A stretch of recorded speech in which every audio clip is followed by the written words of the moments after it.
I have this is Rick. This is Lala. Lala, that's Rick.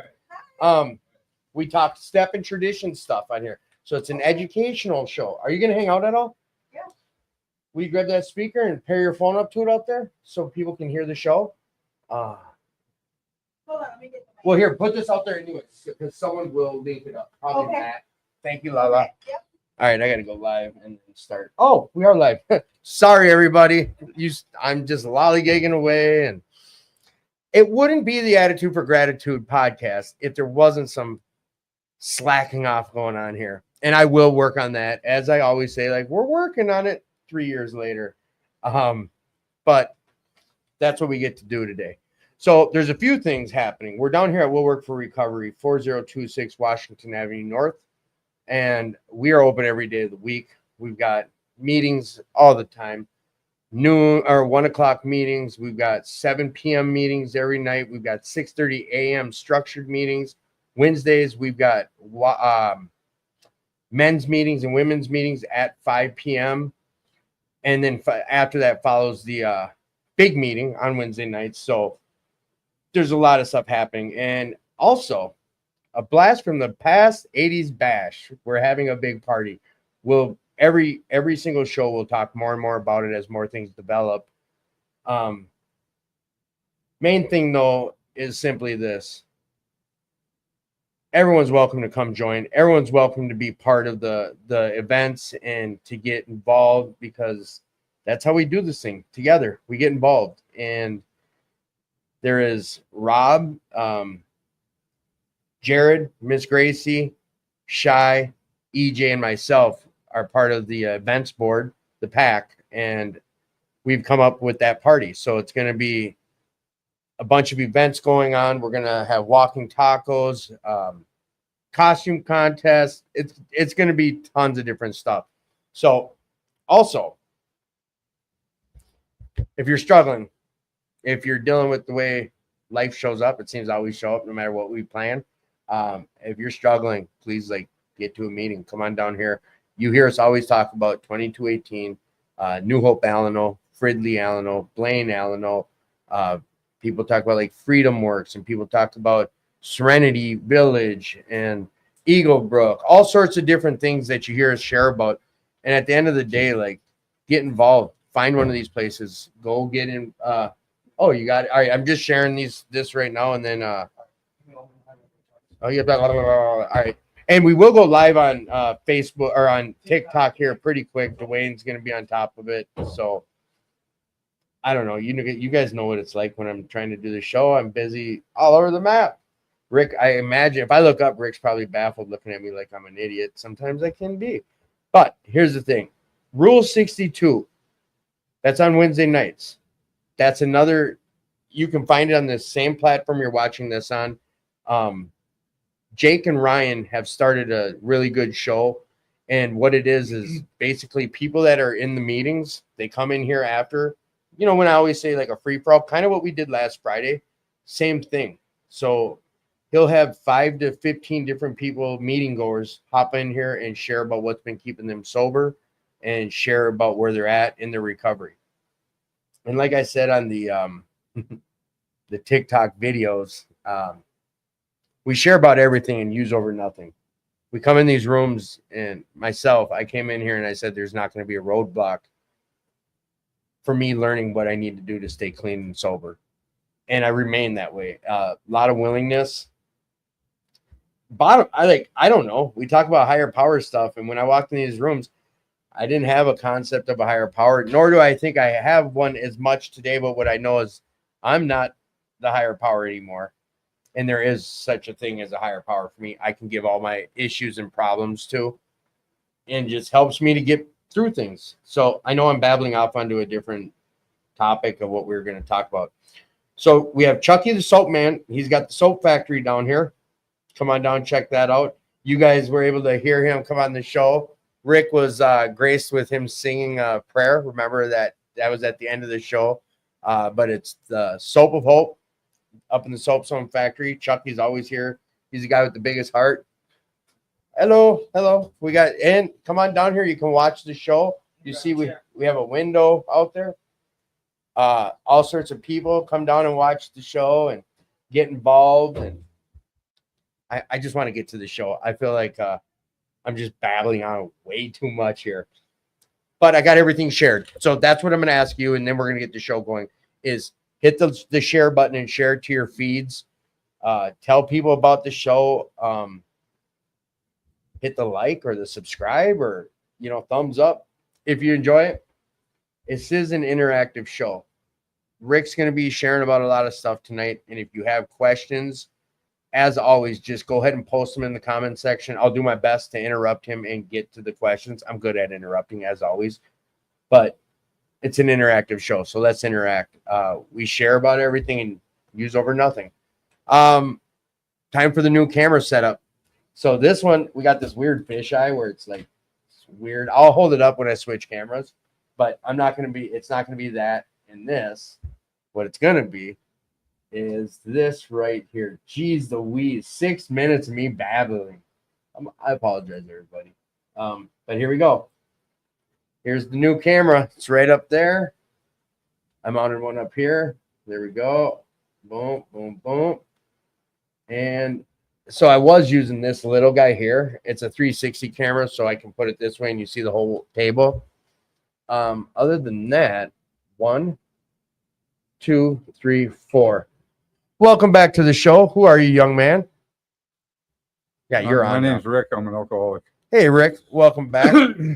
We talked about it a little bit. Usually we've been trying to do a step or a tradition as we go. Last time you were here, we got to share about step 4. And the show went kind of long and we still didn't even get all the way through it, if you remember. Are you okay hopping into step 5? Tradition 5, step 5? Sure, whatever you want to do. All right. Well, let's say you have a whole world of people have not a clue about what that even is, step 5 or tradition 5, and you're on here to explain it to them. How do we want to start? I'm putting that in your ball court. Okay. How do you want to go? Well, I'll read a little bit out of the big book. Okay. Now, where I'm at, it's called Into Action. Into action. Yeah, it didn't say into thinking. Yeah. Into action. So we're going to take some action. And if you have into action starts on page 72 in the 4th edition, but I think it's the same in the first couple. I think so too. Okay. So they're talking about step 5 here. It says, having made our personal inventory, what shall we do about it? Sorry, Rick. He's gonna come in here and set up. You can just do it from there. Here you go. We're just starting to talk about step 5 and tradition 5, and we interrupted Rick. Rick, this is Dwayne. Dwayne, this is Rick. All right, page 72. And here you go. If you want to follow along with us. Sorry, Rick. I know you got going. I know. You're good. You're muted. He's the camera guy for one of our other streaming services. All right. So having made, assuming you've written a 4th step, having made our personal inventory, what shall we do about it? We have been trying to get a new attitude, a new relationship with our Creator, and to discover the obstacles in our path. We have admitted certain defects. We have ascertained in a rough way what the trouble is. We have put our finger on the weak items in our personal inventory. Now these are about to be cast out. This requires action on our part, which when completed will mean that we have admitted to God, to ourselves, and to another human being the exact nature of our defects. Now the step reads, defects. Yeah, the step reads our wrongs. Now he changed that here. This brings us to the 5th step in the program of recovery mentioned in the preceding chapter. You know, none of this, I wasn't interested in getting a relationship with God or anything. When I did a 5th step, it was in a treatment center. I hadn't even really written a 4th step. So what'd you do? Did you just share? I mean, I don't know how deep. I told my story. I told my basic story about about my life.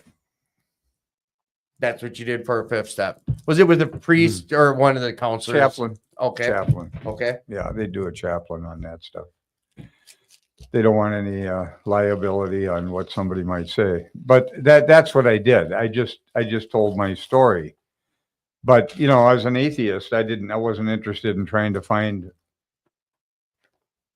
a relationship Anything to do with God. higher power? No, I wasn't even on my radar at that point, you know. Mhm. But Why did they switch the word?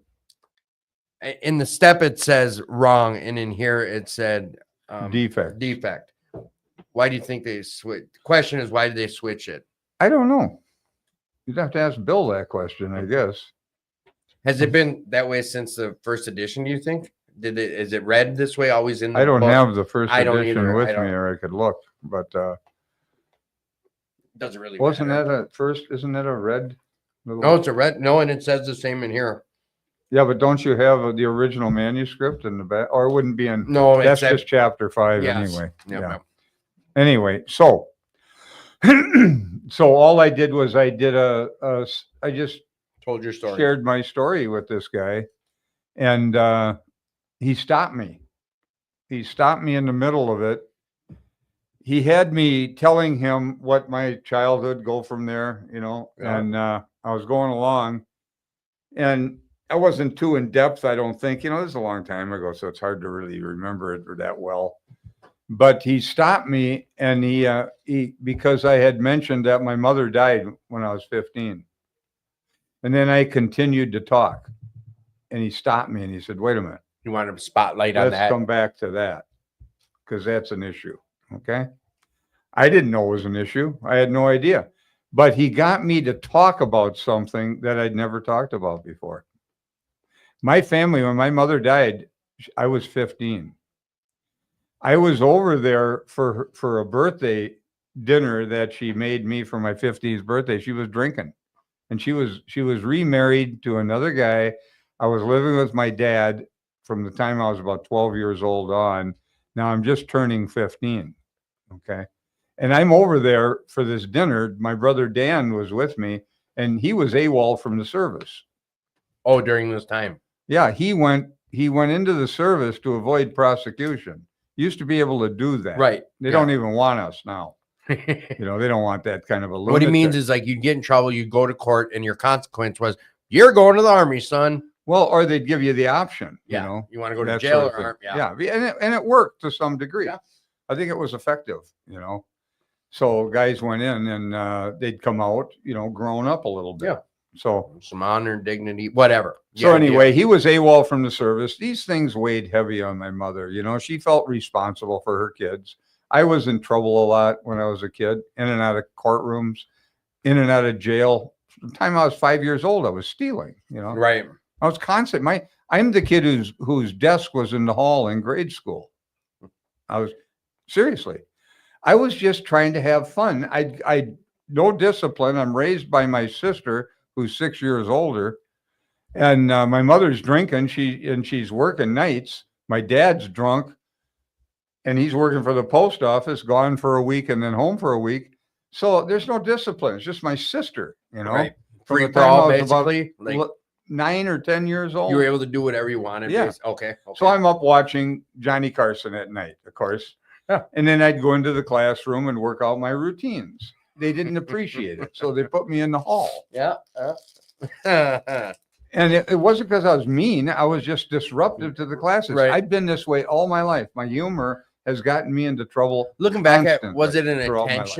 an attention seeking thing, do you think, or just No, I was just having fun.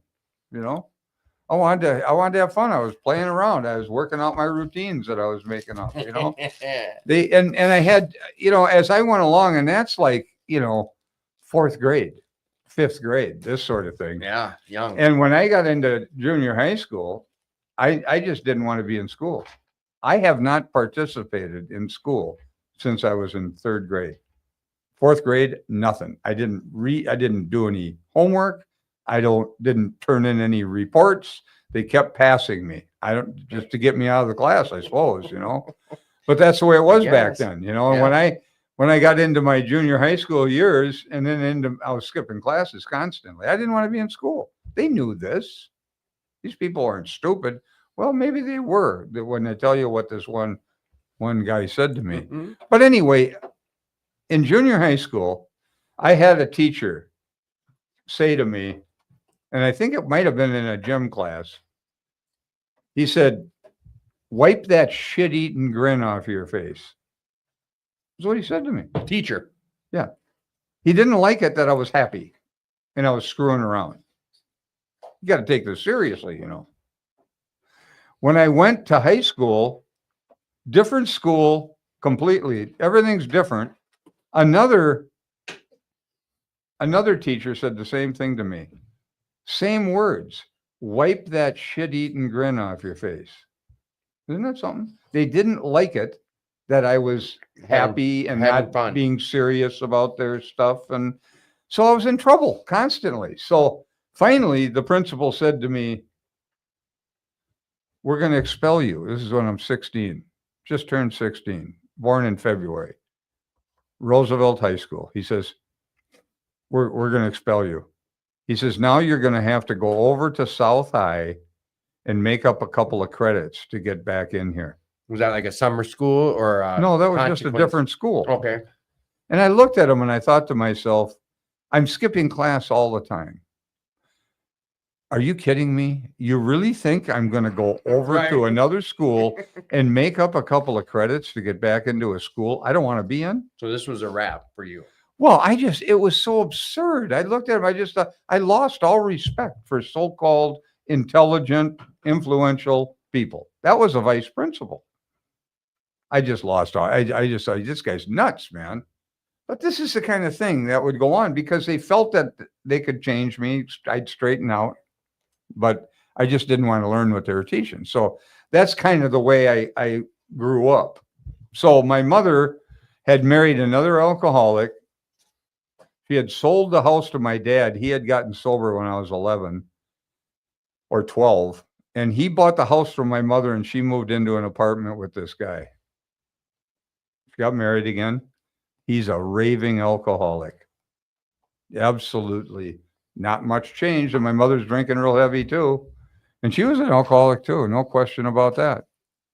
Well, I hadn't been living with her for about 3 years, but I went over there for my 15th birthday with my brother, Dan. We go to this dinner. We get there about noon. She's already drinking. Mm-hmm. I didn't like this. I'd been around her drinking. I really didn't like that scene with her. Right. She'd pass out in a chair and you know how the game is. Yeah. Mhm. And by the time we ate at 3 p.m, she was absolutely drunk, just shit-faced drunk. And I got in her face about her drinking because I didn't like this whole scene. Right. So I caused a conflict with her because I was sick of it. I'd had it. Well, we called a cab because I wanted to get out of there. We ate dinner, called a cab. I'm born in February, snowed real hard that day. Wanted to go home and shovel walks, make some money. That's all I didn't care a bit about this dinner she made or that she had given me a birthday party in the sense. Right. Took the cab 2.5 hours to get there. We sat in that negativity, me and my brother Dan, and it was ugly. Cab came, I get in the car, I'm driving off, and I can see her waving from the upstairs second floor window of the apartment building. And I wouldn't even look at her. I just looked straight ahead. I saw it, but I looked straight ahead. I wouldn't even acknowledge it, you know. My brother Dan asked me years later, do you remember she asked you to take if you wanted your birthday cake? I said, no, I don't want it. See, I'm going to punish her. Right. I'm a young man, 15 years. I'm going to punish her. Show her how displeased I am with the way she is. That night, she killed herself. Mm. Now I got a conflict with her. See, and this chaplain, he pulls me up and says, let's talk about this. So I had to talk about this to him and told him what happened. See? Well, I got through that 5th step, just telling my basic story. And within the next probably month, he recommended, he said, hey, I think you should go to some grief groups and things like that. So I did. How would you say you were? at this point going through? Well, with I'm the Chapman? 35 years old. Okay. I'm in So the treatment 15, center. 20 years later. Yeah, it's 20 years later. And you know, he suggested maybe something like that would help or whatever, you know, but I didn't even know I had any grief. Then one day I get up months later and I'm in full blown grief on a death that I didn't even know was an issue. He started it in that fifth step. But what else brought it about was Pam and I, the mother and my kids, when I was 3.5 months, 4 months sober, she had taken the kids and left. Mm-hmm. There's an important woman in my life, my mother and Pam. Okay. Mm-hmm. Okay. We had kids. Right. Broke up the family. I could never get that back. So I didn't get my family back. I don't have a rags to riches story. Right. You know, a lot of these guys in AA, they were pretty decent people and they lost everything through their drinking and then they got their stuff back Right. That's not my your story. yeah. No. It hasn't been rehabilitation. It's been habilitation. Habilitation. Yeah. Because I never really learned how to live or grow up. So anyway, I start into that and I'm grieving this loss and I'm just intense. The emotions that are coming out of me are unbelievably intense. And just these crying jags, all this emotion starts coming. And I didn't even know what it was, but I saw my thoughts. My thoughts were of my loss of Pam, the mother of my kids, and the loss of my mother. Both of those names Same time came in. same time. See, so they were the same thing. I had never grieved it. And I went right through a process 20 years after the fact of grieving that death that I didn't even know was an issue. So that all got spurred from that fifth step. At that point, when this is happening, you're clean and sober at that time. Was there thoughts of drink? Well, I was probably 3 weeks sober when 3 weeks sober. maybe a month. When the floodgates open, was there thoughts that of was probably drinking? 4 months sober, 5 months maybe. When the floodgates open, was there thoughts of picking back up over it? No, because I had an early experience at 3 weeks sober where I was laying in a treatment center and my bottom was devastating. I lost everything that I valued. In fact, I was trying to fix things. I was an atheist. And when you're an atheist, you're going to solve problems because there's nobody else going to do it. Right. And certainly if anybody else did it, it isn't going to be in your favor. Yeah. You know? Yeah. And that's the way I felt.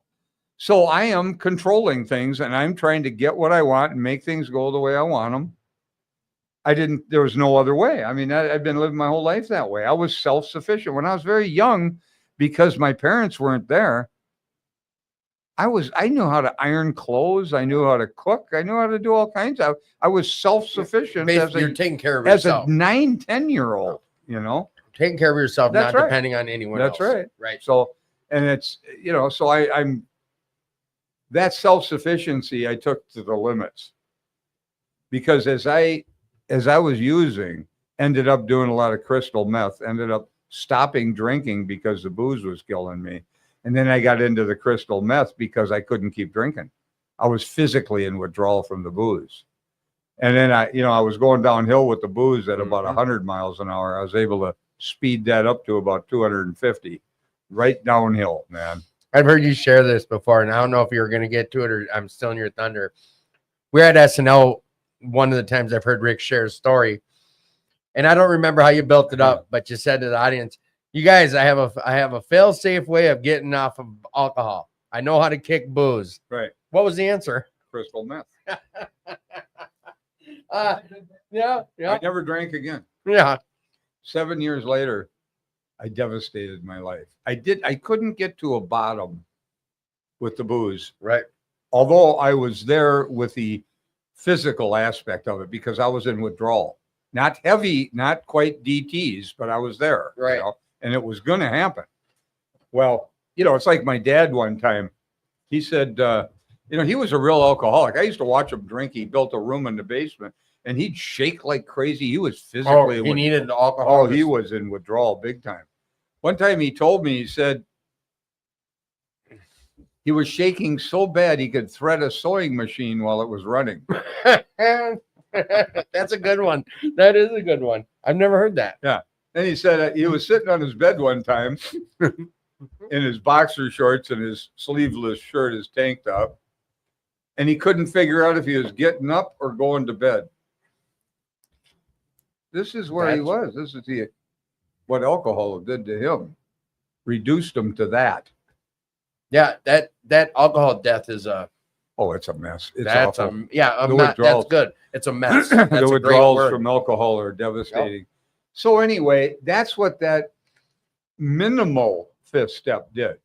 Now I want to read some things out of here because they talk a bit about this, and I think it's important what they wrote. He says, I'm going to read the last sentence that I read. This brings us to the fifth step in the program of recovery mentioned in the preceding chapter. That's the end of the first chapter. Into action. Then he says, this is perhaps difficult, especially discussing our defects with another person. We think we have done well enough in admitting these things to ourselves. There is doubt about that. In actual practice, we usually find that a solitary self-appraisal insufficient. Many of us thought it necessary to go much further. We will be more reconciled to discussing ourselves with another person when we see good reasons why we should do so.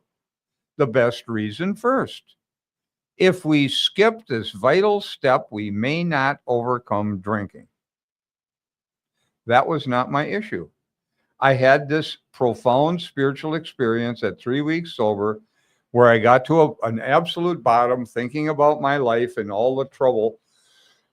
And I said, I'll do anything, absolutely anything not to live like this. In and out of courtrooms, in and out of jail cells, constantly in court. Can't get ahead. Got to hawk my stolen stuff to pay attorneys I don't like. Over and over and over. It's just a nightmare. So I was tired of it. I was really, when you get to in your 30s and you just, one mess after another, every time I solved a problem, it got worse at the end. One of those deals, one of those where I was sick and tired of being sick and tired. Yeah. Yeah. So you have this experience. I had this experience and it removed the compulsion to use. 3 weeks sober. I have not had any urges, no desire. It was simply removed. I had a Jesus Christ experience, bright light like Bill Wilson's as an atheist. And Questions it didn't convert me. Yeah. It didn't convert. I was still an atheist. I rejected it. I denied it, but I couldn't deny as the days went on that the compulsion to use was shut off like a switch. Were you asked, did you ask for that when it happened? No, I just said, I can't stand, I'm thinking to myself, I hate my life. I'm looking at all the trouble I got I'm going to have to face when I get out of there. And I just said, I can't do this anymore. I'll do anything not to live this way. And then bang, the rushes started running through my body. The energy started coming. It was just intense. But what came of it was the compulsion was shut off. So I didn't have this. Bill says here, he says, many of us thought it necessary to go much further. We will be more reconciled in discussing ourselves with another person when we see good reasons why we should do so. The best reason first. If we skip this vital step, we may not overcome drinking. That was not my issue. Right. I did not have a problem with that. At that point, it was removed. It was gone. I'm talking 37 years ago, guys. This isn't exactly like I got a short history on this one, It's gone and it's been gone and I've had no issue with that. So that hasn't been my issue, but it's true for a lot of people because they're fighting the booze all the time. And I want you guys with the questions you guys are asking about his spiritual experience or awakening. I'll get to him throughout as it coincides, but Rick, how do I? A lot of people want to have this spiritual experience. You weren't seeking that Were you? No, I had no you didn't even interest. believe, correct? No, I've been an atheist, militant atheist all my life. You can't, what prepares you, I think, personally. Now, this is a theory, Okay. but it's also based in an experience, Exactly. you know? Yep. I think you have to be devastated beyond anything. You have to absolutely be, I can't stand this, I'll do anything. That's really the sixth step. I was entirely ready to have alcohol and drugs out of my life, but it wasn't just that. It was the lifestyle. It was the stealing. It was the in and out of courtrooms, in and out of jail cells, trouble and with relatives and friends and All that. all that. I couldn't take another bite of that life. That's what I think brought that on. You have to be devastated. I don't know how a guy gets there. I would think you have to do self-centered and selfish things with great enthusiasm so you can get to a bottom. I'm of the mind sort of that you should sin big. Make it count. Do it with enthusiasm. If you want to quit smoking, smoke until you're so sick of it you can't stand it. You can't even take another drag of it. I get You've had it. I get what you're saying. Yeah. I hear you. Drink when a guy isn't ready and you can see he's not ready. You know what my advice is? Go drink. Get a bigger glass. Really. I mean that. Right. You're Yeah. wasting good drinking You time here. cannot help anybody get to a point of devastation. They have to get there. And it doesn't have to be they lose everything like I did. Mentally, you just can't stand yourself. Everybody was sick of me long before I became Before sick you of me. were. That's a fact. That isn't pleasant to go through for the No. people around you, watching you, but it was devastating. Okay. And I think I don't say this right. People get really enamored when they hear about someone's spiritual experience. I've noticed on this show through the last 3 years, when someone shares about their spiritual experience, a lot of people want to dissect it and really, because they're seeking one too. Yeah, don't seek it. I just There- don't think you can say. Look, I'll tell you what happened. I just was laying there with my arms out like this in bed in a treatment center, 3 weeks sober. I had just spent 2.5 days hiding in the ceiling of the Social Security office from the police.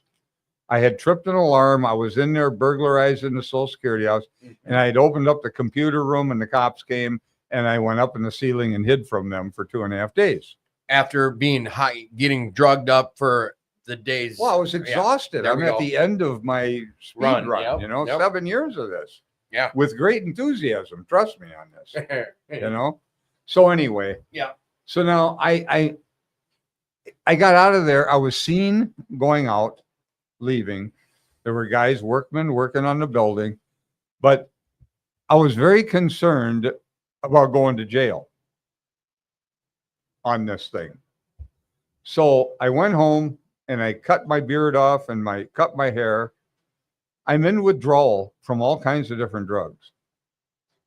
I'm in trouble emotionally in a major way. My life is a absolute devastation. It's destroyed.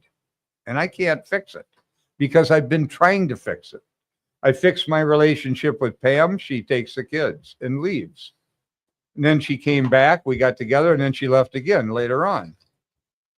So every time I solve something, I'm working on my finances, I lose the house we're living in. $50,000 in equity in one house back in 1986, gone in a foreclosure. It's like 300,000 today, if not Well, more. it'd probably be 100 and something, Yeah. that's for sure. So you're in a point of I am devastated. I worked for years to build that equity up, gone, big triplex, big house. I physically worked Yeah. on it, remodeled it, rehabbed it, and I lost it in the foreclosure. I was working on my business, trying to get enough money to bail out the house I just lost. Right. And during that period, I ended up having to auction off the business because I couldn't make that work either. Had to move it a number of times. That was devastating. So all of these things are in my mind as I'm laying in this treatment center, and I'm just coming off 7 years of crystal meth. Yeah. About a year eating barbiturates, Tuinol, Seconal, Amobarbital, hypnotic sedatives. Yeah. I knew guys who did drugstores, and the guy dropped off a bunch of it because he wanted it out of his possession So you because went right because to- the cops were looking at him Right. and some other people. Right. So he gives me all these bags of drugs. He knew his buddy on the north side he got them from. I got Valium, bags of blue Valiums. Yeah. Oh, yeah. Codeine, real codeine pills, not acetaminophen and No, codeine, no. real Lilly Straight. codeine Yeah, pills. Okay. I'm eating this stuff going up, down, sideways, whatever. And I'm in withdrawal from all those drugs Right. at the same time. And it was an absolute. That's a nightmare. You're Oh. talking benzos, alcohol. That's right. Not- Opiates, booze. the booze was gone. I'd quit that. Okay. And I know we're getting to you're sharing more and you're elaborating about how this spiritual experience came about, and we're grateful for that. On our other platform, the phone staring at you, we had a question come in, and I don't know what your situation was with friendships, and I know I'm jumping off this, and this I doesn't didn't go with have any. there's your answer, because the question came in. Did you lose a lot of your friends and close relationships when Oh. you sobered up? No, I lost a lot before I sobered up. Right. That started to come back after I got sober. All right. But you see, all of these things were in my mind. I'm in this treatment center, and finally, I'm 3 weeks sober. The withdrawals have subsided, and I don't know what to. I'm just freaked out. I got to get out of this treatment Right. center and deal with all kinds of legal problems. The cops were looking at me. I expected the cops to come in from the Social Security office and drag me out of the treatment center. I had fingerprints all over the place. My prints are on file, Yeah. So I've been arrested a lot. You had so much going. The So house, all Pam, of the this shit- kids. And finally, I just said, I can't take this. I'll do anything not to live this way anymore. Soon as I made that commitment to myself, it's like electricity came in through the top of my head and went through down my legs, out my feet. Waves. One wave of it, then another wave of it, and it's so intense. Did it feel good? No, it was uncomfortable as hell. Okay. I didn't understand it. It was freaking me out, but it was intense, man. It's just electricity running through me, like somebody plugged me into the wall. Then this peace, because of all the fear of what's going on Right. in my life, this peace washes over me with a sense of knowing. How would I know this? But this is what came. I had a sense of knowing that this peace washes over me, and I get this. Everything will be okay if you just stick to the commitment you just made. What was the commitment I made? I'll do anything. Nothing is okay. Everything's a mess. But I knew it was true, that everything would be okay if I stuck to the commitment. I'll do anything. Was it a voice in your head, your own voice? Well, Something saying, it was a thought. It Okay, was a all thought right. but it wasn't my idea. and I know for some of you, I'm beating this to death, but we have had quite a few questions, and you guys know people are really interested in these spiritual experiences and awakenings, and I think he's really painted a really good picture. You were at the bottom of the barrel. You were So what's happening, okay, Yep. is that as this is happening, everything's expanding. I'm not in my body. I don't feel like I'm outside of my own feelings and stuff, but it's getting bigger and bigger and bigger. And then after this peace washes over me and this sense of knowing that everything will be okay, if I just stick to the commitment I just made, I get this: Jesus Christ. And I said, no, I can't handle that. I've got all kinds of judgments against the Christians. I'm the guy who used to get the Jehovah Witness to come into the serious. They'd Yeah. come to the door. I'd invite them in, and then I'd slam them. I'd go after them. I was mean. I was aggressive. These were kind, loving people coming to carry a message of hope and love to a madman. and you beat And it I down. was abusive. Okay. I'm not proud of that. That's just a fact. Sharing where you're at. So for me to have that thought come into my mind, it really set me reeling. This is while the electricity, like this is It's at the, all going on, and then And wow, you I hear- get this, and I went, whoa, no, and I said, I can't handle that, and it was like I pushed it out of my mind. electricity shut off. Everything shut off, and everything collapsed back into my body, And I'm laying there and I feel all my pain and all my fear and all my anxiety is back. And I thought, what in the hell was that? Did you regret? Hang on. Did you regret pushing it all away? No, Okay. I didn't even have no sense of any of that. Right. You know, I couldn't handle it. It was outside the boundaries of what I could. I didn't think it was spiritual. I didn't like it. You didn't like This freaked me out. And I said no to it. And the experience ended. It didn't convert me. I was still an atheist. It didn't change any of that. I rejected the whole thing. But what I couldn't reject is alcohol, drugs, and that lifestyle was shut off like a switch. Just like somebody flipped a switch in me and I went in a different direction. How quick did you notice that switch was flipped? Probably a few days went by and I Okay. noticed I had no compulsions. The desire to use and everything had just shifted. Something shifted in a major way in my mind, and I've never had trouble staying sober since. Now, I can tell you that I entered into a commitment with God, and I didn't believe in God. You hear Now, that, people? How would you do that? I said, I'll do anything. I'm sick of myself. And I've never gone back on that commitment. Now, if my sobriety were dependent on belief, I'd have been drunk a long time Right. ago. My sobriety has been dependent on a commitment that I made. Belief comes and goes, but the commitment's always there. Eh. And if your sobriety is dependent on your belief and Oh. one day you wake up and you're empty, you got a resentment going, whatever the hell it is, empties you right out. Screwed. Guess what? You're screwed. Yeah. But I'm not. You know why? Because I made a commitment and I meant it and I still mean it. I'm never going back. Now, I come into the 2218, all kinds of old timers. Yep. I come into the club and I've had a shift, man. And I'm somewhat talking about it, not all the time, but I'm not, it's done. The Right. party's over for me. Yep. Now, how do you know when the party's over? I don't know. You just, if you don't know, it might not be, It might not be but you know when it is. for self. Yep. Yeah.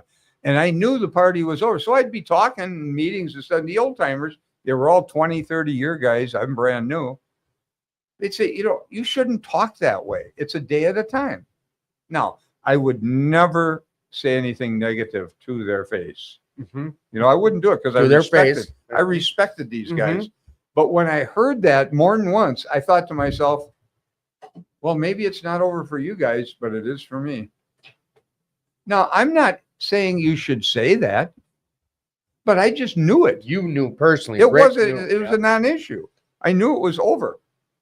And he said when he had the spiritual experience, he didn't know right away that the desire was gone. He didn't know because he's still in jail No, I was in treatment. or he was in treatment. So it was a few days later, like he just said, it wasn't instantly like, oh, sweet, this electricity went through my body and now I don't want to ever drink again. He didn't know that until what, you were tested, or how did you realize? Well, I didn't have any desire to use.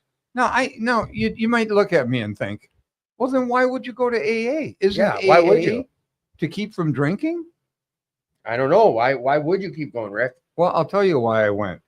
Because my dad went to AA and I knew AA worked for him, Mm-hmm. but he needed it to stay sober. This was shut off. Right. I didn't have an issue with that. But I liked the guys who came into the treatment center, the men who came into the treatment center who were bringing meetings in, and I got connected with them. I liked the relationships with the guys. I did. That's what it was. That's what drew me to the groups, The fellowship. the fellowship. Yep. Okay. And this is 20, 30 years ago we're talking, right? This is what? 20, 30 years ago? This is 37. 30. years ago. 30, 40 years ago. Yeah. The fellowship. So I went into AA and I liked the psychology of it. There's a certain psychology, but it's much more than that. It's Right. a spirituality. But you don't have to know that. And it doesn't matter if you do or don't. Right. And I would never try and get somebody to believe. I would get them into the inventory. And once you release the hate and the judgments, you'll start to open up to love. You can't love and hate at the same time. So if you got a head full of hate, you got to resolve that stuff to have an experience of love. You can have a concept of love, but you won't experience it. No. Now, we see people coming in, they're very loving up here, they're very loving, and then they're hating down here. They're going back and forth, vacillating. You know what that is? You look bipolar. And you know what? They're diagnosing us before you even get clean. Right. No, See, that. and they can't diagnose you properly No. because you haven't even got the chemicals out of you yet. Yep. So in the treatment centers, they're giving people drugs. Yep. See, Yep. Well, I'll tell you, there's no question. I have no question that you have a chemical imbalance.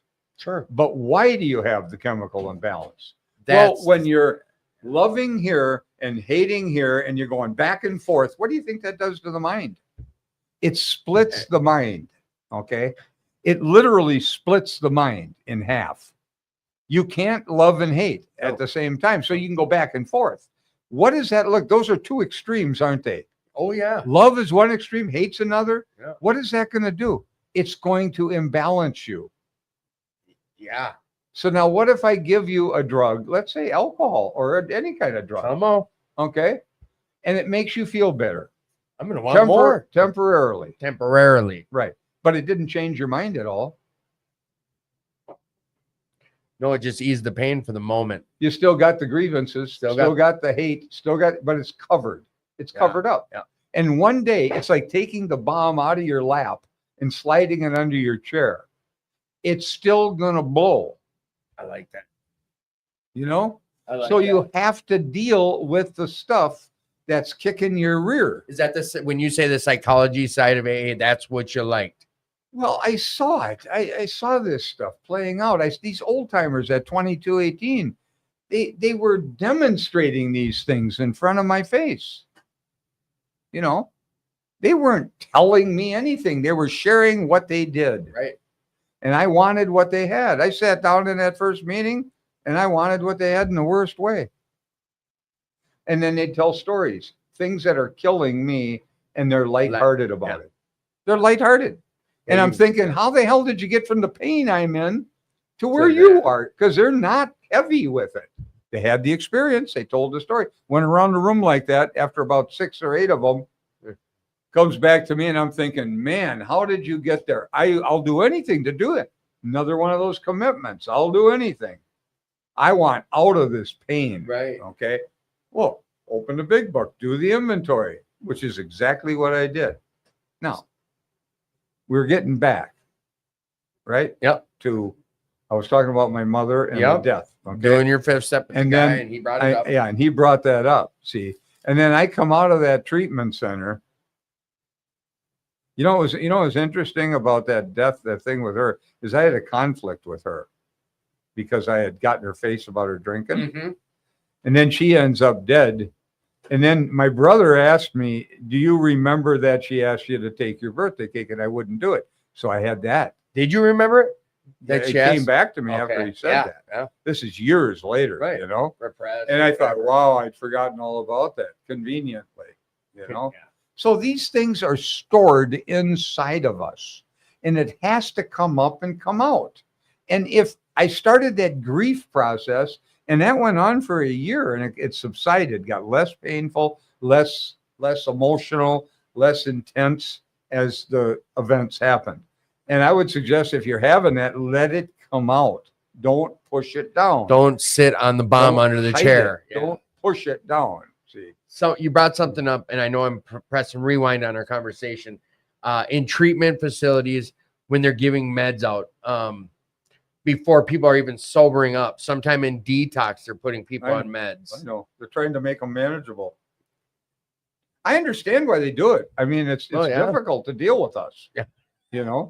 They did that for when I was in, and you know what, Jay, it is unfortunate, and maybe it is something they're looking at, but I don't know how that's going to ever change. I don't know. I can speak from 8 years ago, my experience in detox. Within the second day, they had me on meds, and midway through my first year, I was off those meds, but they did a number on the meds, did a number on me. And that was before 3 days of being clean after 20 years of use. I know. And it was, They can't diagnose it. Look, if you resolve the resentments, you will start to balance because the hate will go and you'll come up out of the Right. out of that hard. Right. And like what Rick was sharing, you got love up here, hate down here. Bipolar, the chemical, what you're right. You are what is- bipolar. what There's do no you- question what's about it. going on with the Yeah. brain. One extreme to the next, it's going to twist your brain up. And I don't know, what do we say? Give ourselves some time. You got to have some Write time. the inventory, There man. we You go. can't sit in that pain. You don't have to be a year sober, No. 6 months. If you're in pain and you got resentments, deal with them through the inventory. And you know what? Every Wednesday at 6:30, 2218 has a 4th step workshop, and that deals with inventory. 4th step stuff is getting into inventory. We talked about it. It's about resentments Yeah. initially. It's getting rid of them, or it's dealing with them. And if you're curious about it, you can show. It's a 7 to 8 week. It takes about 7 to 8 weeks to get through, but you can show up at any Wednesday. Show up at 6:30, and you can start We're in wherever the they're at. auditorium, Right in the auditorium. 6:30. It's been going on for 30 years. probably. Yeah, it's free to show up. Just go down there and check it out. And what he's talking And if you about, want somebody to help you get there, reach out. call up Tim. Yeah, Tim will bring you down there. I'll bring you down there. That's a, you thought you'd put me on the spot. I'm always looking for another commitment. Oh, why did I say that out loud? If you do need a ride down to 2218 on a Wednesday, let me know. I'll come get you. My number's scrolling across the bottom of the screen right now. So this deal with your mom, the floodgates have opened up now. You're a week past. You're going.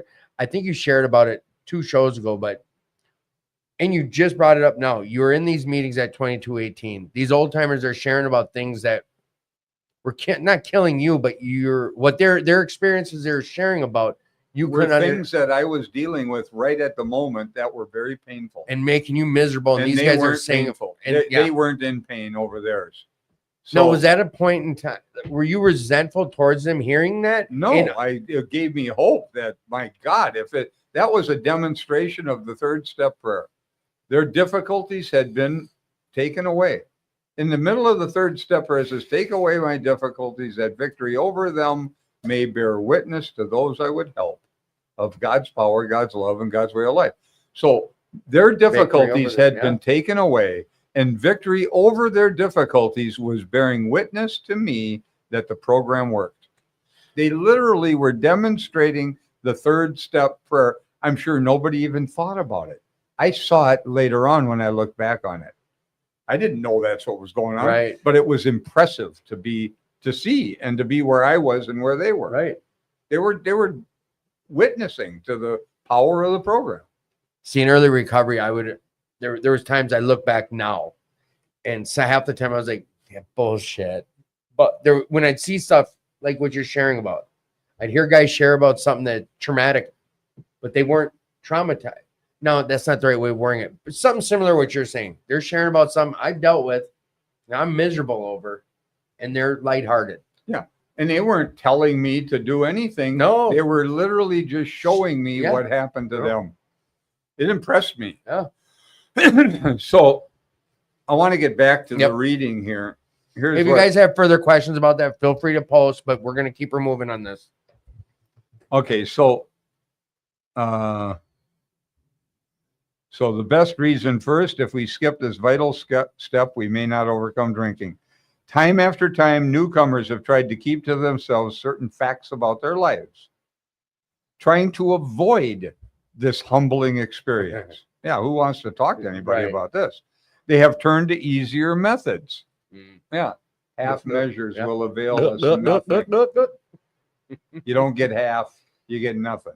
Yeah, and trying to avoid this humbling experience. That's right. And that's who, like Rick just said, it's not comfortable. You know, the getting humbled is not the most comfortable thing ever. So almost invariably, they got drunk. Mm. No, it doesn't say they always got drunk. It says almost invariably they got drunk. Having persevered with the rest of the program, they wondered why they fell. We think the reason is that they never completed their house cleaning. Inventory. They took inventory all right, but hung on to some of the worst items in stock. They only thought they had lost their egoism and fear.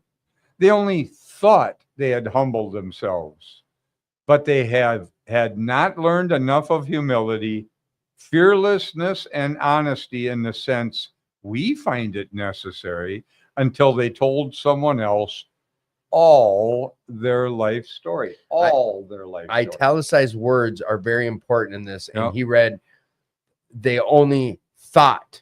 And the word thought twice was italicized. And the most important one is told someone else all their life stories. No, you Earlier in don't that wanna- paragraph, they talked about us not being thorough with everything. And at the end of the paragraph, they said the ones that did make it, for the most part, the ones that made it were thorough with the whole story, all of it. Now, more than most people, the alcoholic leads a double life. More than most people. Now, other people are like this, but more than most people, the alcoholic leads a double life. He is very much the actor. To the outer world, he presents his stage character. Yeah, you put the game face Put on. the game face on. Yeah. You go into the meetings with your game face on, and you say things like, well, I don't give a damn that my wife left me. I didn't care about her anyway. Screw her. The game Then face. you go back to your bedroom and you cry like a little girl. That's what we Yeah. do. Yeah. We miss your voice out here right now, Misty. It should be you reading. Yeah. She checked in and said hi to you and in me. And So to the outer world, he presents his stage character. This is the one he likes his fellows to see. He wants to enjoy a certain reputation, but knows in his heart he doesn't deserve it. Hmm. Oh, yeah. Yeah, you can go in, you can do this sober or drunk. yeah. The inconsistency is made worse by the things he does on his sprees. Coming to his senses, he is revolted at certain episodes he vaguely remembers. These memories are a nightmare. He trembles to think someone might have observed him. As fast as he can, he pushes these memories far inside himself. He hopes they will never see the light of day. He is under constant fear and tension. That makes for more drinking.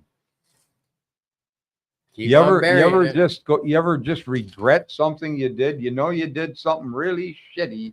You don't have any integrity to straighten it out or clean it up, Just bury but you it. just hate yourself. Yep. And you just drink those thoughts away Yep. because you can't get rid of them any other way, and you're just hammering on I've seen yourself. people stay drunk for years over a feeling they don't want to feel. That's right. That's right. So I to the outer world, he presents his stage character, right? This is the one he likes his fellows to see. So you go into the meeting and you put on the game face, and then you go home. You're Mr. Spiritual. You sit certain ways, you fake it. You present sort of an attitude of spirituality, the way you think it should look, Put on a show. humble. It's just Yeah. a game. You're phony. And then you go home and you push your wife or your kids around, and you don't want somebody videoing that and sending it off to your group. Yeah. You don't want anybody to know. And if somebody gets a wind of it and starts telling people, then it's a whole nother story.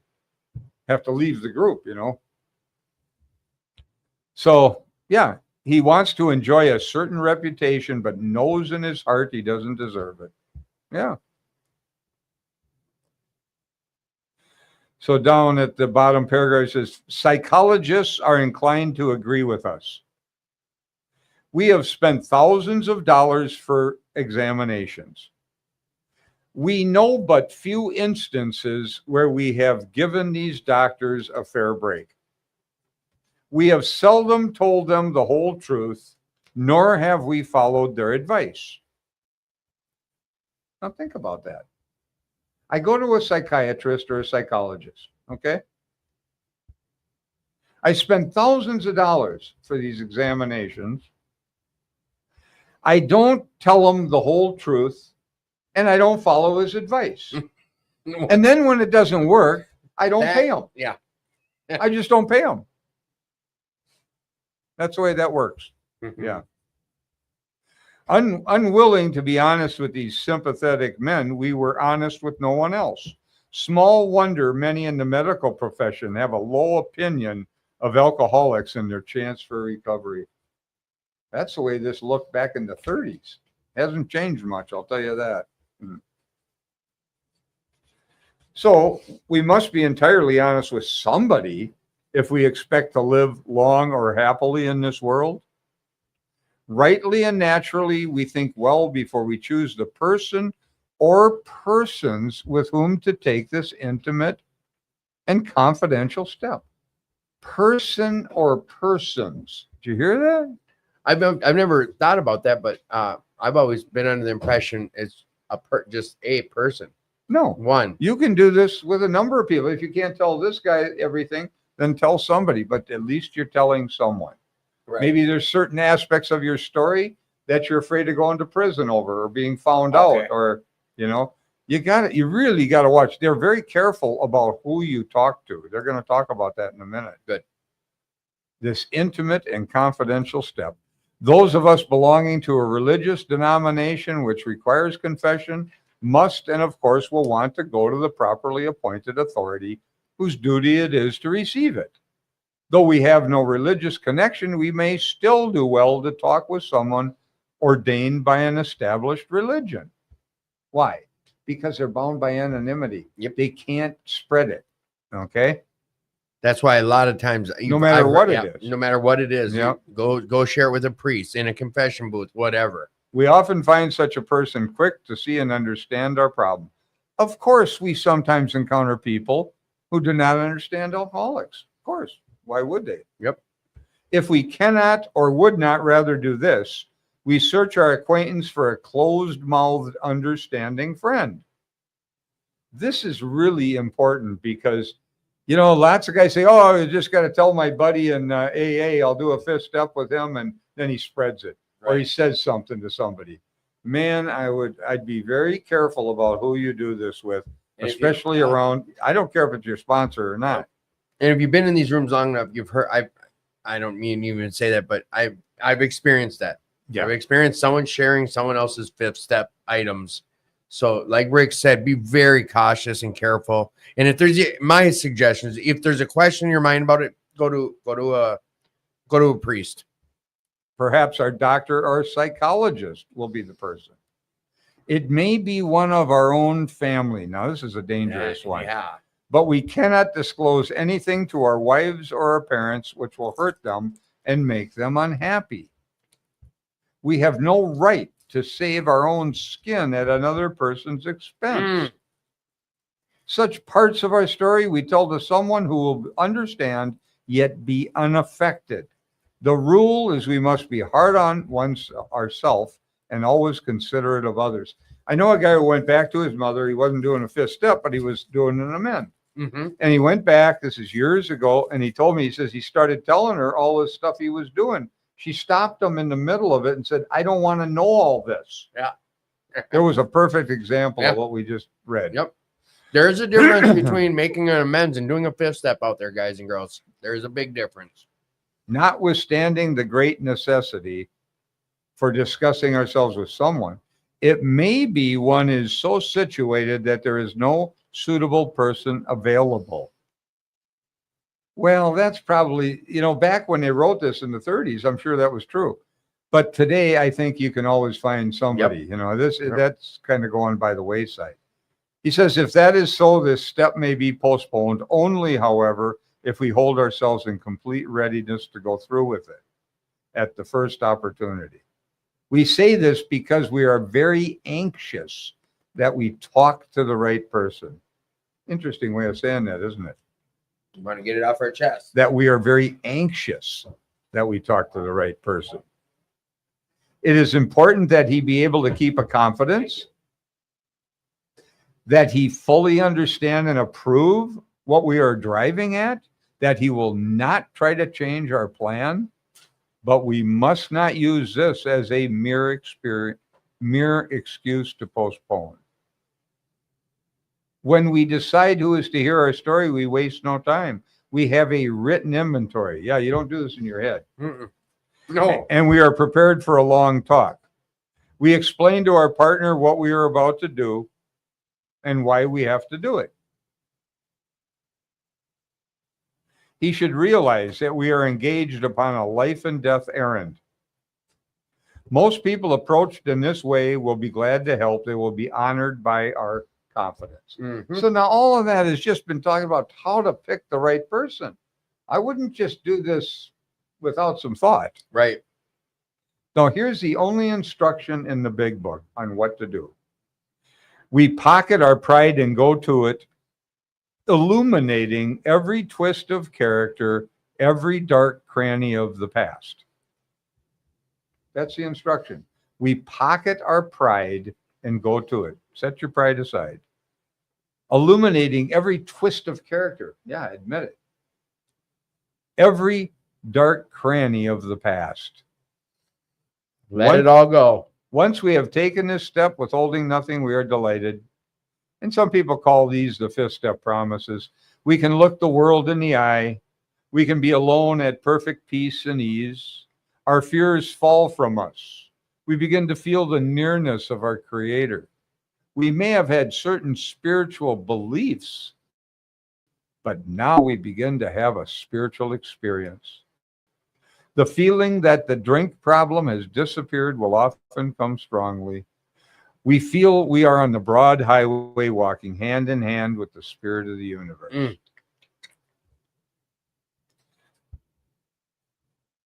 Now, this is going to be the last paragraph of the reading, and we can talk for a little bit here. All right. Returning home, we find a place where we can be quiet for an hour. Now, I told a guy, I tell guys to do this. Mhm. Okay. So find a place where we can be quiet for an hour, carefully reviewing what we have done. We thank God from the bottom of our heart that we know him better. Taking this book down from our shelf, we turn to the page which contains the 12 steps. So I know a guy who went home. He didn't normally keep his book on the bookshelf, but he was so rigid, he wanted to do everything perfect, which is a little rigid, but that who cares? So he put his book on the bookshelf before he went to do his fifth step. So he comes back, now he can do exactly this. He can take his book down from the bookshelf. Yeah. And then taking his book down from the shelf, we turn to the page which contains the 12 steps. So he did that. Carefully reading the first 5 proposals, we ask if we have omitted anything. If we've left anything out. For we are building an arch through which we shall walk a free man at last. Is our work solid so far? Are the stones properly in place? Have we skimped on the cement put into the foundation? Have we tried to make mortar without sand? If we can answer to our satisfaction, we then look at step 6. Okay, so now here, I'll give you an example. I told the guy to do that. Go home and think about what we just did. This was in an Al-Anon. I met him in an Al-Anon meeting. He was an Al-Anon guy, family and friends of alcoholics. Yep. Those meetings. I go to Al-Anon. I've been in Al-Anon for 37 years. Okay. I went to Al-Anon when I was 3 months sober. Helped me immeasurably to not want to control through sponsorship. Okay. Most alcoholics are flaming Al-Anons and they don't even know it. And they think that they can get away with controlling people through sponsorship. Yep. This is bullshit off the charts in my mind. Okay? Tell them, Rick. You know, Mhm. this is really ugly and Yeah. it's people playing God. We've talked about this on Yep. the show quite a bit. Oh, yeah. This is not good. But there's a lot of this that goes by the name of sponsorship. Yep. Okay. You can't play those games in Al-Anon, man. You go to some Al-Anon meetings. That's not working a program. Well, there's a lot of that stuff that goes by that name. So anyway, we get done. I told him, go home, open the book, read that paragraph and just do what it says. Yep. I get a call from him. He says, we got to talk. Mhm. I said, okay, what is it? He said, no, I got to meet with you. Because I said, why don't you just tell me? I'm on the phone. Right. You know? No, we got to get together. Okay. Hmm. So I thought, okay. Now it happened to be, it took a couple, 3 days for us to get together because of scheduling. And I'm thinking during that 3 days, what the hell is he going to tell me that was so outrageous Had to be. that he couldn't, and it's so bad he can't tell me over the phone. So I'm thinking that way, and I'm getting this great expectation going that this is going to be a real doozy, you know? So we get together, we sit down, and he tells me what it is, and I'm looking at him. Now I don't say this, and I don't give him facial expressions. Right. I'm just sitting there listening to him, and he told me what it was, and I'm thinking as he told me, we had to get together for this. Are you kidding me? It was so insignificant to me, To you. but it was huge to him. Right. Why? Because he was hiding it. And when you're hiding things, then they're big. That makes no sense. That makes so Yeah. much sense too. Think about it. It goes to the same thing I think you've shared about, and it's played such a big role since you have shared about. It's the way I'm feeling is valid by the story I tell myself. And whatever he would for him, this was major. To you, it was nothing. Yeah. Like we meet people where they're at. I wrote this down the other day. Now, this is off topic a little bit, but not really. It happened to be in a song of Willie Nelson's. Okay. Come on. And it's a great, it comes on an album called The Borderland. Okay. And it's I think it's Willie's best album. But he didn't write this. But here's the lyrics out of it. He says, "The jukebox is humming all the venal shortcomings of men." Isn't that what the jukebox in a bar is humming? All the venal shortcomings of men. I found me this drink that can finally sink all the skills I've been wallowing in. That's That's classic. yeah. I found me this drink that can finally sink all the Nice. skills that I've been wallowing in. Isn't that beautiful? We talked about it earlier. Keep us drunk, not to deal with what we don't want to deal with no more. Yeah. Not clearing out your side of the street. So, okay. After that fifth step, I ended up doing a formal fourth step, a good fourth step, just Yep. a few months after. Okay. And I'm going through the grief and all the emotions and stuff, but I did it, you know. And so I wrote the inventory and I found a lot of things. And I'm not saying you should do this with outrageous stuff. Okay. I didn't find outrageously ugly stuff like I molested a child or Right. something. Nothing. I didn't. That isn't my deal, my story. Right.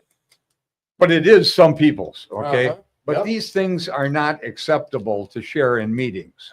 100%. You hear this, guys and girls. Listen. So you'll have to do that with a sponsor or somebody else, a Mhm. minister, whatever. Okay. You're going to have to work that stuff out somewhere else. Yeah. Don't be bringing that crap into the meeting. Nope. It's not what the meetings are for. Nope. The meetings are to share your experience, strength, and hope Yeah. of how you got out of the problem, not wallowing in it. Okay. So I started to share things I was finding in my fourth step of how I acted and what I did that caused a problem for my ex and for things that I resolved, see, and I would share them. And it was like I was doing a fifth step. An old timer one time said that to me. He says, it's like you're doing a fifth step all the time. Well, I was finding a lot of stuff. It wasn't inappropriate stuff. Right, In right. fact, it was stuff how I got out of the problem, not deeper in. Things Right. that got revealed to me. See? So I'm doing that stuff and I'm kind of doing a fifth step out in the open with people. Yeah. Sometimes one-on-one with people. And that's I think that's fine. You Yeah. can do that. It's Okay. appropriate depending on what it is. I didn't find any outrageous stuff. I found things that I healed from through the inventory process. I think that's very important to share about sometimes. Yeah. You got to share that stuff. That's important because it gives hope to people who are got the- 37 years ago, you're same at issues 2218, and Yeah. you shared about at the beginning of this show was Right. these guys were sharing about some things that just share about that good stuff and how So- it's worked. As I went along, I started to hear people's fifth steps. This is when I became very impressed with the process of the fifth step. Now I'm going to give you a short story of something that happened with a guy that is I'm not being inappropriate here. In fact, I'm not going to use names, but he's given me permission to share it. He doesn't have a problem with it. Okay. He hadn't done a 4-step. This is 20 years ago, maybe longer. Okay. Maybe longer. He was new in the program. I was doing a workshop up in a 4-step workshop up in Maplewood, and he had come to it, and he was just gotten out of prison and stuff, and he was nuts, And so I started. He asked me if I'd sponsor him, so I went into the sponsorship role with him. And I'm trying to get him to write the inventory, and he just can't seem to get his act together. And I'm not going to push at him. Right. I mean, either you're going to do it or you're not going to do it. I'm not going to chase you down to do it, But he just didn't seem to be able to do it. So I sat with him one day. I said, look, why don't you just tell me your story? We'll do a 5th step. Yeah. Okay. Now, he hadn't done the 4-step. He hasn't done the 4-step. So he's got all these resentments and stuff. So he starts telling me a story. He was 5 years old. Now it starts out, he's telling me when he's young. 5 years old, his dad had left when he was like 1. So he never knew his dad. Okay. He hated his mother. Now he's still got the resentment toward his mother when he's telling this to me. He hated his mother because back when he was a little boy and he was in his 30s when I met him. So this was 20 years ago, that's 40, 50 years ago. He'd get on the bus, holes in the knees of his jeans wasn't fashionable. You got teased, okay? Mm-hmm. And he'd have to get on the school bus, he'd get teased all the time. His mother started to go out with other men. Single mom. Mm-hmm. These other guys come in and they're around and she's spending time with them instead of with him. And he doesn't like it, and he's in conflict over all this stuff, and he's pissed at his mother for a number of reasons. He's telling me all this stuff that he hates his mother for. Okay, on and on. He's going on all this shit. I looked at him.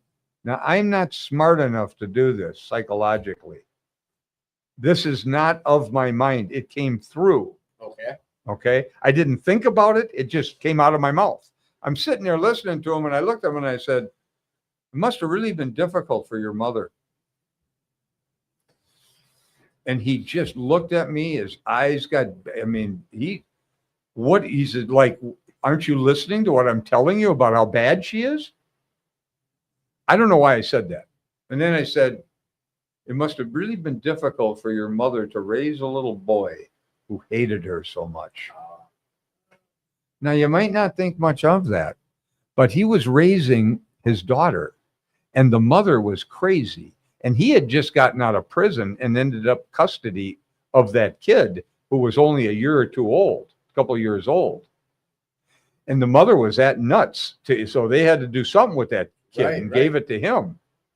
So it reflected on his situation with his daughter. Right now in life. Right now in life. And he thought, how would I like it if my mother hated If my daughter hated me like I hated my mother. And I watched a miracle shift right in front of my face. This guy's face changed, everything changed. His whole perspective on, now he hadn't even written any inventory, it just happened. And the whole thing blew out with his mother. And he had a business, and he ended up hiring her to work for him, and they were fine from that point forward. Then he went back and had to do some inventory because he had plenty of other things to deal with. Right. But that happened in a 5th step. Now, I learned something from that. When I tell you, I didn't think those ideas. Right. I didn't look at it and say, well, I think I should say this, or maybe I should say that. I didn't do any of that. That just came through. That was not of me. I'm not smart enough to make that happen. Okay. And I'm very clear on this. All right.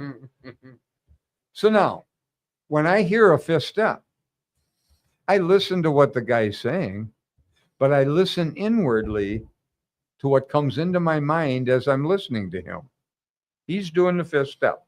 Okay. So I'm listening to him tell me his story. Now I'll interact. I'll say, oh, what was your childhood like? What was your brother's, the relationship with your brother? You had a sister? How was that? Some probing questions. Because sometimes kids, boys and girls, do some sexual stuff, when they're little Yep. and they got guilt over it and stuff. So I get them to talk about this stuff. As I'm sitting there, it just happens. Okay.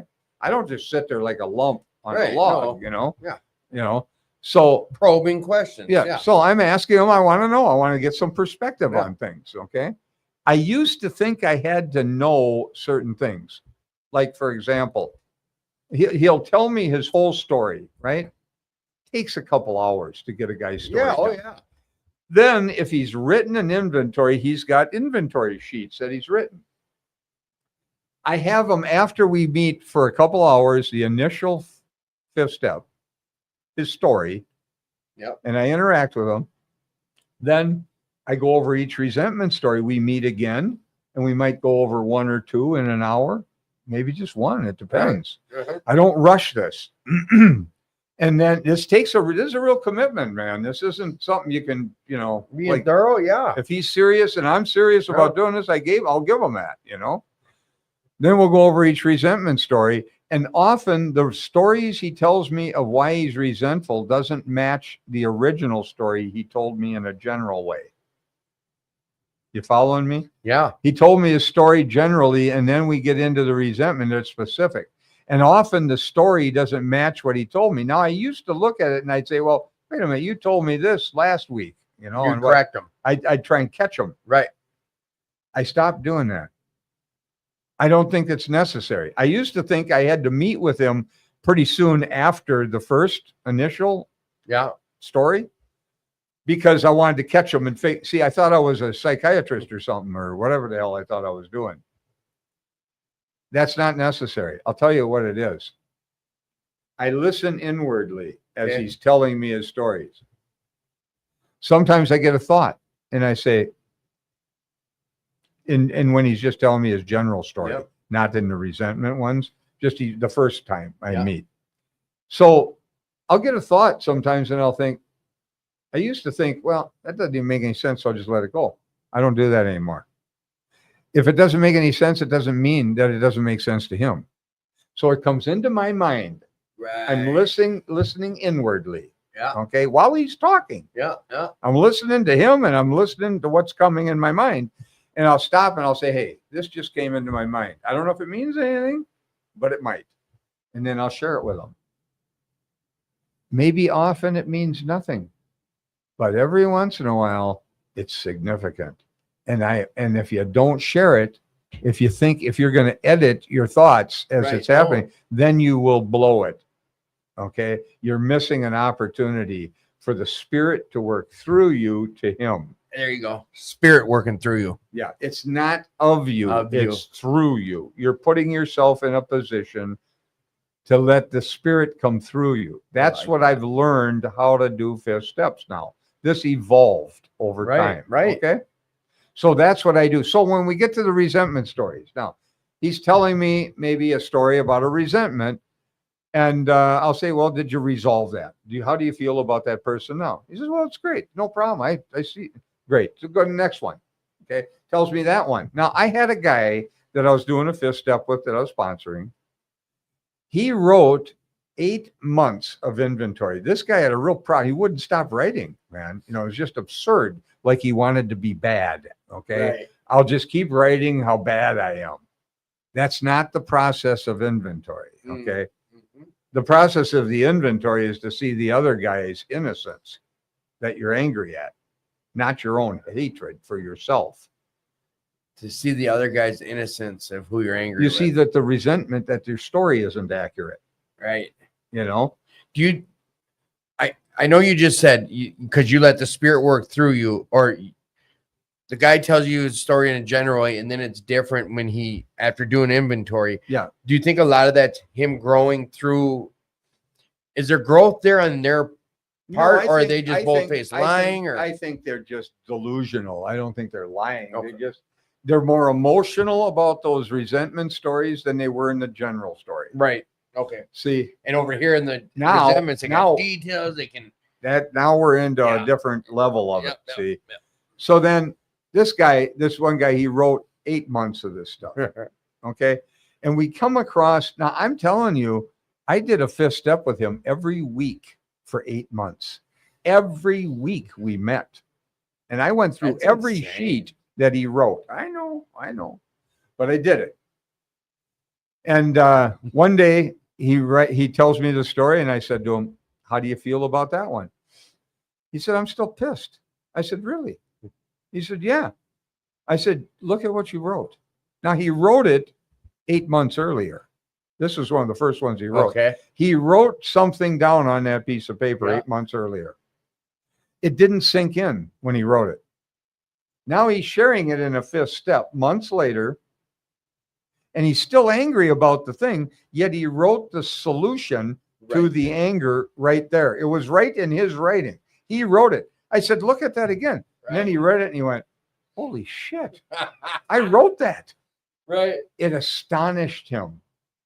And he woke himself up because he shared it in a fifth step. Right. Now, I had to ask him, "Did you resolve it?" So I had to interact with him a little bit, Right. you know? Yep. He hadn't resolved it, but he had written it. Now you got to ask yourself, who the hell wrote it if he didn't understand it until he read it to me? The Holy Where did Spirit. that come from? He clearly, it was his handwriting. Right. He wrote it down. Where'd it come from? It came into his mind onto a piece of paper, and it didn't register until he shared it with me. That's some Holy Spirit stuff. That's right. This is the I believe spirit. that type of stuff. This is a spirit working in the situation. Okay. This is the kind of stuff that happens in fifth steps. Now, I'll tell you the other thing that happens in fifth steps is they're funny as hell. I've laughed so much listening to people's fifth steps, and they're laughing too. I mean, we're looking at the absurdity of the way they acted, you know, Right. and we're laughing about things that are just, we're killing them a week earlier. And that's the stuff I love about this too. It wasn't until I got to these rooms where I realized I wasn't alone. When I started sharing some of my stuff, and I got head nods and a bunch of, and no one was blown away, or it wasn't. You're not that big a deal. There we go. You know, you're not that different. People, I've Yeah. heard a lot of fifth steps. There's only so much you can do with a body. Yeah. People just aren't that different, man. No. And I think a lot of that keeps people drunk or high for however long, because whatever, whether they They're think they're hiding out on an island and no one can understand or might eat, whatever. They're hiding it. They're hiding it. Yeah. They're hiding it. And when you hide something, it becomes a monster. It gets bigger Yes. and bigger and bigger. Yes. So this is how it's evolved for me. And I think that it's much more than just a pure sharing your story and then moving on. That's the way it was written in the big book. You know, Yeah, like a yeah. confession, Yeah. because that's what they had. But we've evolved a lot with the Yeah. steps. And when you read the 12 and 12, which was Bill's book, Right. the big book was written by the fellowship primarily, mostly Bill, but yeah, but they still, corrected it yep, and yep. changed it. But the 12 and 12 is Bill's book, written about 13 years later. And he has some history on the steps, and he talks about things. So Yeah. Yeah, so you know what we just read was pretty short, and so will be the next two steps or in the book. But in the 12 and 12, we got a lot more in depth, there's- a lot more detail, a lot more good stuff. Like you said, that's kind of Bill's, all Bill. It's some good stuff. yeah, I'll give you another song that I used to think about a lot when I was drinking. It was a Waylon Jennings song, and I used to sing it in my mind to Pam. Come on, let's hear how healthy this one is. This is gonna be healthy. And boy. one of the lines in it was, "Forgiving you each time that you done me wrong. I've been a long time leaving, but I'll be a long time gone." Forgiving you for each time you're wrong. I like And that. then, "Forgiving you each time that you done me Done wrong. ring wrong. I've been a long time leaving, but I'll be a long time gone." And I remember thinking that way with Pam. I'll be a long time. I might have been a long time leaving, but I'll be a long time gone. I'm never coming back to her. Never. Yeah. See, that's their grievance. Uh. That's not seeing it from a different angle. Love it. Isn't that funny? I love it. I, I love love this stuff. I love music. You know, music has had a big impact on me. But this is just some of the stuff. You know, there's a lot of stuff around fifth steps that are quite significant that happen. Tim, you guys doing this awesome. I appreciate you and everyone that comes in here. Rick, we really appreciate everything you've been doing. Thanks for sharing every time you're on this show. It's amazing. Please don't stop, and we need your experience out here. It's guys like you that keep this whole world running, and you are the grease that keeps the AA moving. Oh, that's kind. Thank you. You're kind. Thank you. Rick, we appreciate you. You know we do. We're going to have a little fun real quick. Pick a number 1 through 90. This is out of the blue of left field. 87. 87. What's your favorite or what's your best scar story? Like a scar. Your scar? Yeah, like we no one's ever picked that one. What is it? What's your best What scar? Number 87. What's your best scar story? I know you got some scars, buddy. Oh, they get a chuckle. Running from the cops one time, jumping a fence. I got a big crease in my thigh. I jumped a fence. Look at this I got guy. He's like, I caught. got one here. One time when I was hungover, we were going to look at a guy's for a motorcycle at this guy, and he was overlooking, and it was kind of rainy and stuff, and it had rained, and I kind of wandered off because he was fooling around with the bike, and there's a fence, and I walked up to it, and there's this great big Saint Bernard that come up and planted his paw right in the middle of my chest. He wasn't mean, but he freaked me out. He's a big dog, man. Yeah, Saint And I had Bernard. a great big paw print on my shirt. Yes. Dwayne, pick a number 1 through 100. I got your mic on. Let's go 82. 82. All right. Camera's all zoomed down, you guys. 82.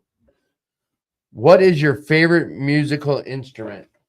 Drums. Drums. Got to be drums. Easy. Easy. All right, we'll do one more round. Hold on, Rick. no, you. Oh, all right. Let's do 67. You can have. You've done that one before. You can have. All right, 64. 64. That's What is your favorite television network? Adult Swim.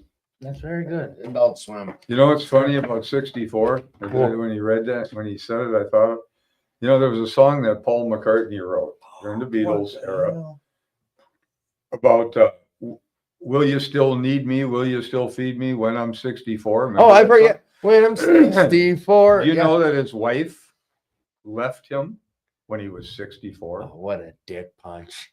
Isn't that something? What a It was dick like punch. prophetic when he wrote that song years earlier. Will you still need me? Will you still feed me when I'm 64? No. No. Wow. He actually had the experience of it. That's She hey, left him when he was 64. music coming to fruition. Yeah. Rick, pick a number 1 through 80. 1 through 80. 1 through 90, whatever. 1 through 90. How 90. about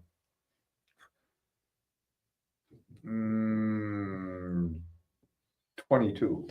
22. If you could be cast in a movie of your choice, what movie would you choose and which character would you want to play? Movie buff. If you could be cast in any movie, what movie and what's the character you're playing? I like this one. How about Dumb and Dumber? Nice. But Nice. wait. Who are you going to be? I'll be Jim Carrey's. Lloyd or no? That's Lloyd and Harry. Yeah, he's Lloyd. That's Lloyd. Yeah. That's a good one. All right, Dwayne, finish this up. 1 through 100. 1 through 80. 1 through 80. Let's go 52.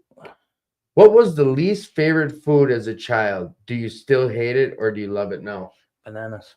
Do you hate them still? Yes. Really? Yeah, I don't like bananas for nothing. Banana Anna.